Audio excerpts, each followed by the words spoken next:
Oi, no vídeo de hoje nós temos novamente a presença de Lilian Nagy, minha assessora financeira, para falar sobre dois temas polêmicos sobre finanças. A gente vai falar de casamento e finanças. Como não surtar, como não brigar com seu marido, como não querer jogar tudo pro alto e falar, meu Deus, enfim. E aposentadoria. Quando eu falei sobre aposentadoria no meu Instagram, depois que eu tive uma reunião com a Lilian e eu estava surtada, muita gente mandou DM querendo saber mais, então esses são os tópicos do vídeo de hoje. Se você gostou dessa ideia, já deixa o seu like, se inscreva aqui no canal e saiba que temos um outro vídeo com a Lilian aqui falando sobre finanças. Eu vou deixar o link aqui nos cards.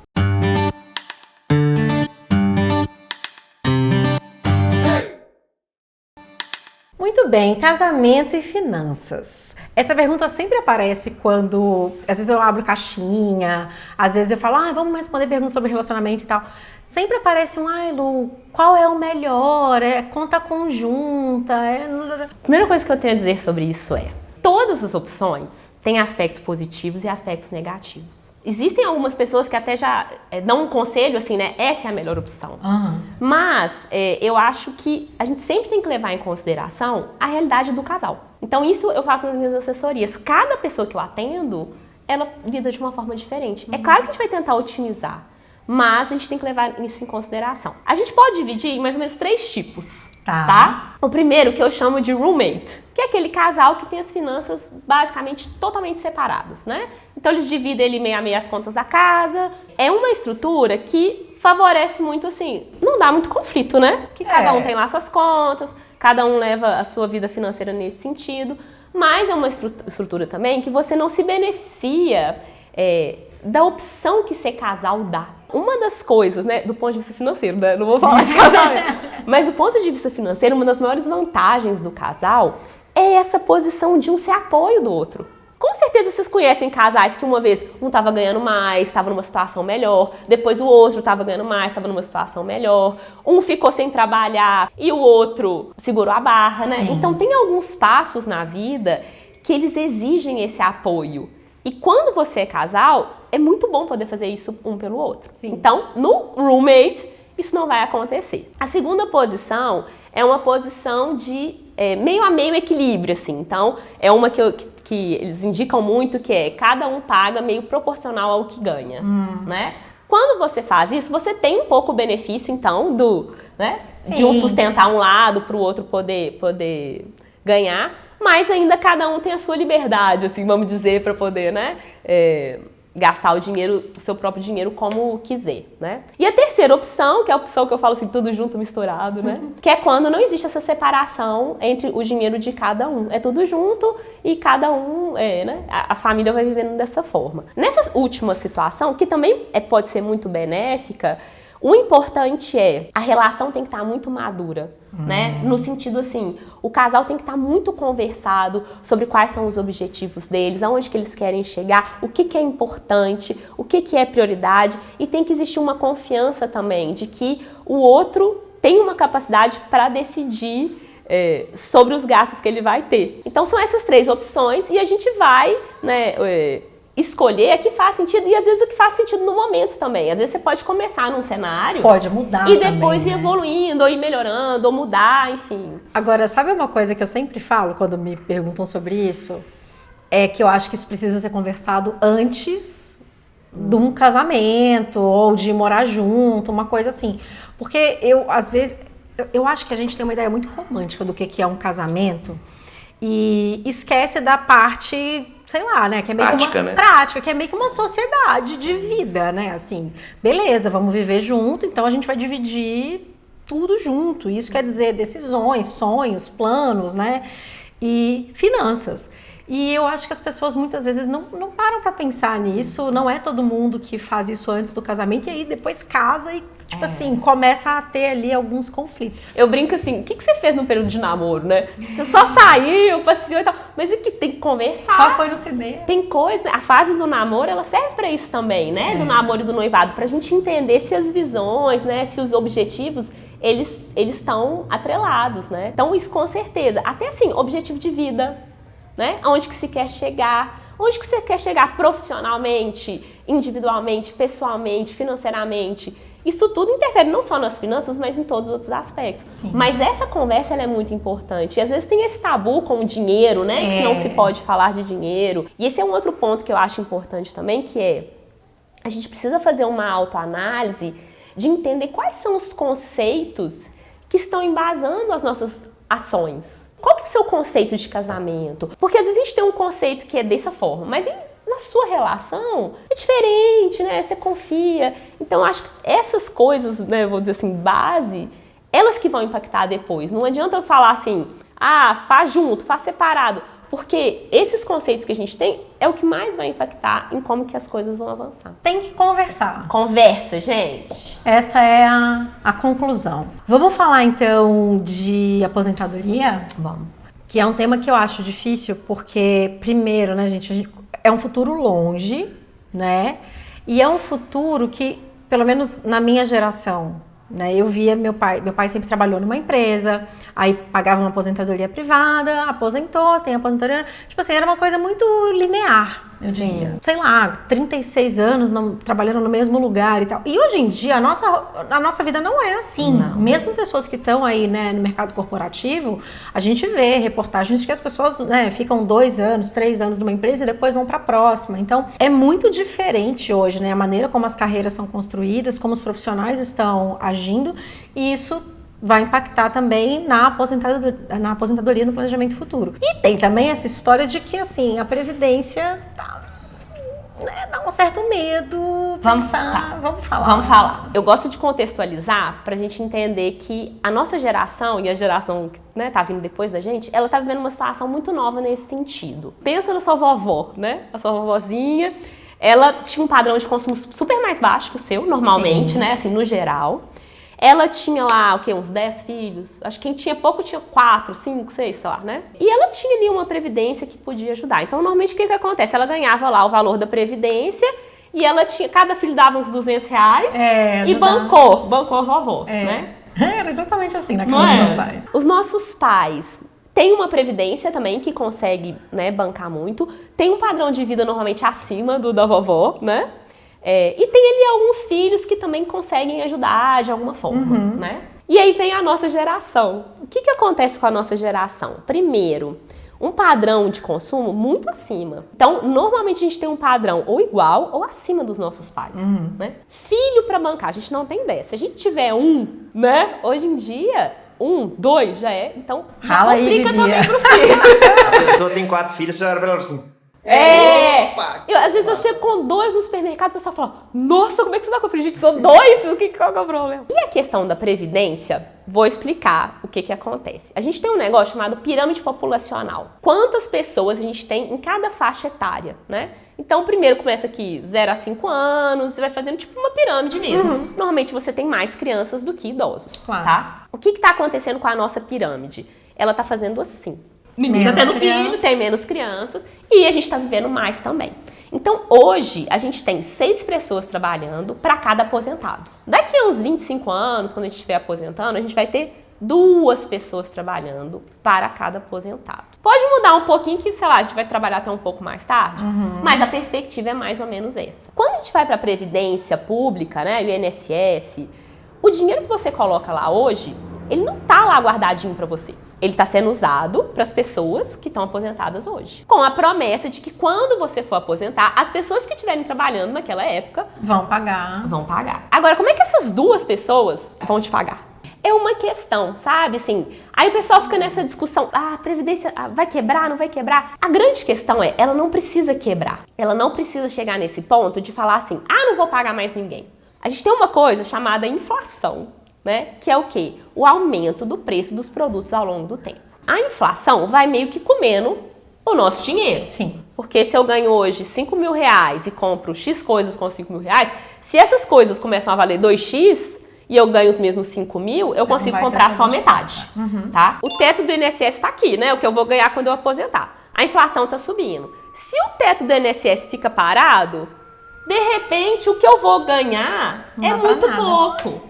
Ele não fica parado, não fica, mas ele sobe na mesma velocidade que a inflação sobe? Não. Se não subir, a gente chega nessa circunstância de que ela vai pagar no futuro, mas ela vai pagar pouco comparado com o que você vai precisar para viver. Aí, a gente precisa... Vamos ter mais filho? Aí é o que eu falo, que é o problema da nossa geração. Eu falo assim, quem não tem problema financeiro, esse é o problema financeiro que você tem que resolver. Como é que você vai fazer no seu futuro? A gente não sabe, pode ser que descubram uma coisa aí maravilhosa, sei lá, uma fonte de energia que vai dar rios de dinheiro e que vai resolver o problema de todo mundo. Mas a nossa perspectiva hoje é essa, então a gente tem que trabalhar com ela. E aí o que a gente tem que fazer? Construir o nosso. Como que eu construo um patrimônio para quando eu aposentar eu não precisar depender só do INSS? E aí que vem a grande questão, que eu falo assim, não existe Papai Noel. Então acreditando que você ia pagar o INSS, ia resolver. Ou então que você vai pagar lá, por exemplo, eu brinco assim, se você tem uma renda de 7 mil reais, não é pagando 500 reais para previdência privada que você vai resolver sua aposentadoria, né? O problema é maior do que isso. Não é pagando um seguro de vida de 100 mil reais. E foi assim que eu entrei em pânico depois de uma reunião com a Lilian. Foi desse jeito. Foi assim, ouvindo verdades. Mas então é como? Tá, assim não é. A gente tem que guardar dinheiro e usar o dinheiro de forma inteligente para que ele nos gere renda quando a gente for velho. Ou seja, fazer investimentos, tentar aí fazer o seu patrimônio pelo menos render mais do que a inflação ou igual, para você não perder o poder de compra ali no futuro. Eu falo assim, né, uma métrica assim geral, pensa que 1/3 do seu salário não é seu, é da Lu do futuro. 1/3? E é claro que depende muito dos seus objetivos, mas pensa o seguinte, você trabalha dos 18 aos 65 e depois você vive dos 65 aos 90. 1/3 da sua vida adulta você não vai trabalhar. Faz sentido. Hoje eu não consigo, eu tô gastando o dinheiro da Lu do futuro. Beleza, você tá fazendo uma dívida com ela. Agora uma coisa importante, né, assim, porque quando você pensa assim, tá bom, então 1/3 eu vou garantir ali. Só que o nosso único objetivo de vida não é só a aposentadoria, né? Então, nesse bolo, né, assim, que você recebe, eu fiz um publi outro dia que eu usei literalmente um bolo, você viu? Eu vi! Que a porcentagem. Então, nesse bolo de dinheiro que a gente tem todo mês, 1/3 vai para aposentadoria. E aí a gente precisa ter ali os nossos outros objetivos, sei lá, às vezes comprar uma casa, né?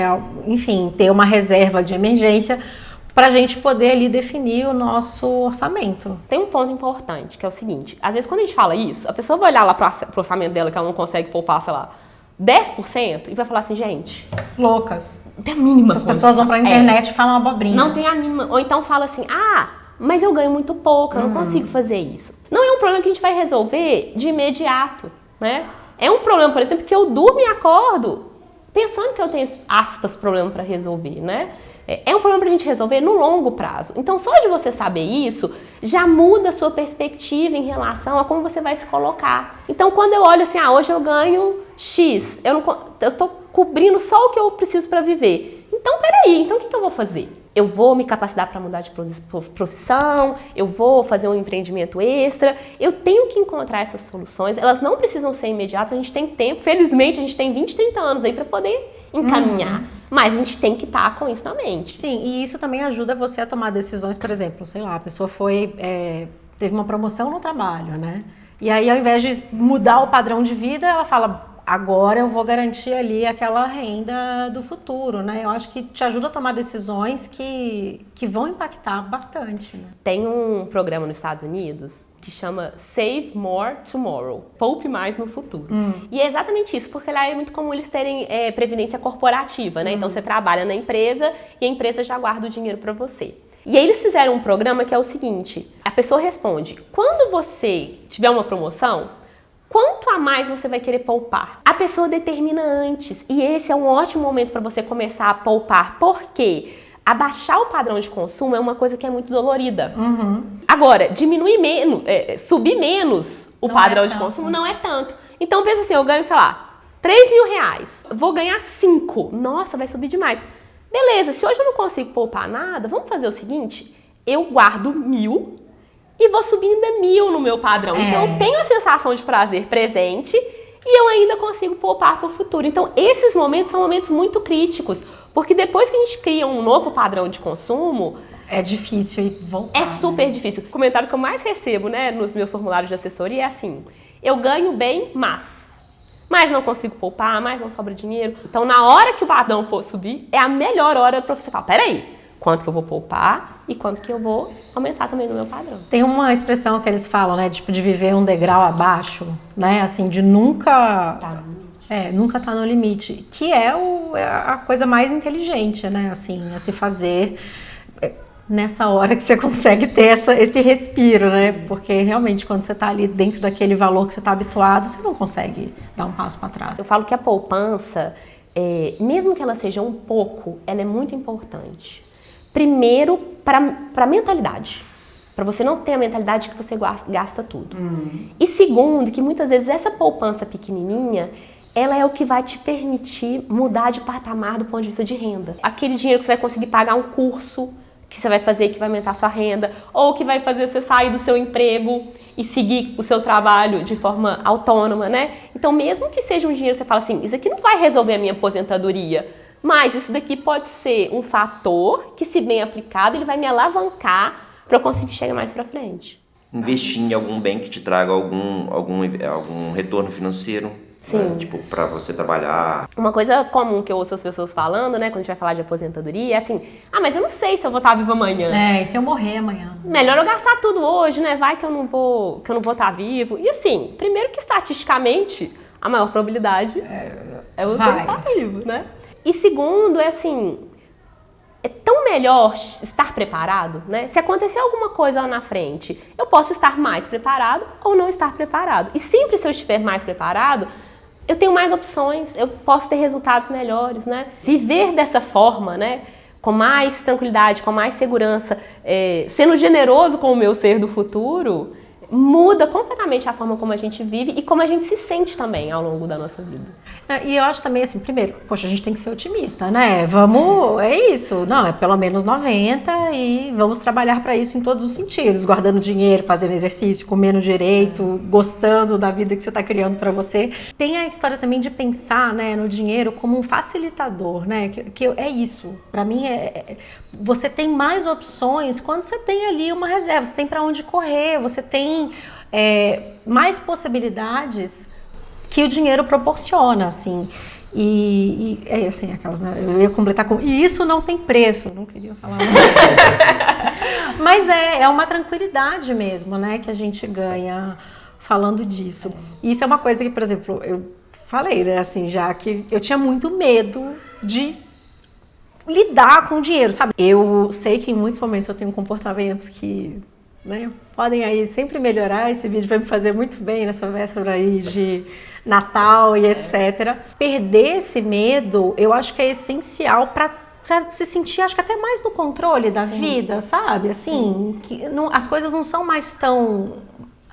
Sabe quando a gente vai morar fora de casa pela primeira vez, que a gente descobre que o papel higiênico não aparece magicamente, que o lixo não vai embora sozinho? Eu acho que é meio que um outro rito de passagem, sabe? Você começar a tomar conta das suas finanças. Porque é isso, você não vai conseguir comprar um apartamento porque um dia você vai, né? Enfim, alguém vai jogar um pozinho mágico em você. Você precisa trabalhar para isso, ter ali a consciência dos seus objetivos. E quando você chega lá, é muito, sabe, é uma satisfação, né, de esforço próprio, que é demais, assim, né? O medo, ele é um limitador. Então, ele te impede, primeiro, de fazer as coisas e, segundo, de aproveitar as coisas, né? Então, eu falo assim, todo mundo tem um medo, e que eu gosto de apresentar dessa forma mais forte, porque dentro da gente, né, na mente, é isso, que assim, o medo de morrer de fome. A gente tem essa imagem, e aí ela que vai criando muito esses bloqueios, tipo assim, não quero falar de dinheiro. Então, pra mim, um dos primeiros passos é esse, perder o medo de morrer de fome. E ele se demonstra em outras coisas, assim, perder o medo de passar dificuldade, perder o medo de passar perrengue, perder o medo de sofrer, perder o medo de ter que fazer esforço. Esses medos são muito maiores do que a realidade. Porque quando você vive a dificuldade, o perrengue, você tem que fazer esforço, você tem recurso. Então, quando você se coloca nessa posição, eu não preciso ter medo, eu vou fazer o que precisar, né? Isso já te coloca em outra posição. Te empodera, né? E aí você consegue aproveitar até o que você já tem de outra forma. Tem uma coisa, amor, que você falou de que o dinheiro não traz felicidade, mas o dinheiro traz... Isso pra mim mudou meio que uma chave, cara. O dinheiro traz mudança, proporciona mudança. Foi a Lília que me falou isso. Ah, foi então. Foi, não é? E, cara, isso é muito, muito forte, cara. Tipo, te dá o poder de escolha. Te dá o poder de escolha, te dá o poder de se beneficiar até daquilo que você conquistou, sabe? E agora você olhando pra frente, fala assim, mudança no futuro, cara. É uma mudança no seu futuro. Eu falo que o dinheiro em si ele não tem valor, né? O valor do dinheiro é o valor que a gente coloca nele. E o que importa nisso? O como. Então, como que você ganhou o dinheiro? Importa. Tem formas que quando você ganha, que foi um mérito seu, parece que ele vale mais. Sim. Né? O porquê, o que te moveu para ganhar e o para quê. O que você vai fazer com ele? Né? Que benefício que você vai ter? Como que você vai usar? Né? É isso que tem valor. Então é nisso que a gente tem que pensar. Né? Gente, Lilian tem um canal aqui no YouTube, vou deixar aqui na descrição se vocês quiserem saber mais sobre finanças. Ela é assessora financeira, não sei se ainda tem vaga pro ano que vem. Tem vaga e tem mentoria também. E tem mentoria, agora tá rolando em grupo, né? Tá que rolando. Você tá fazendo. Tá Gente, super legal. Lilian, uma vez por mês a gente tem as nossas sessões, que é meio assessoria financeira, meio terapia, como vocês puderam perceber.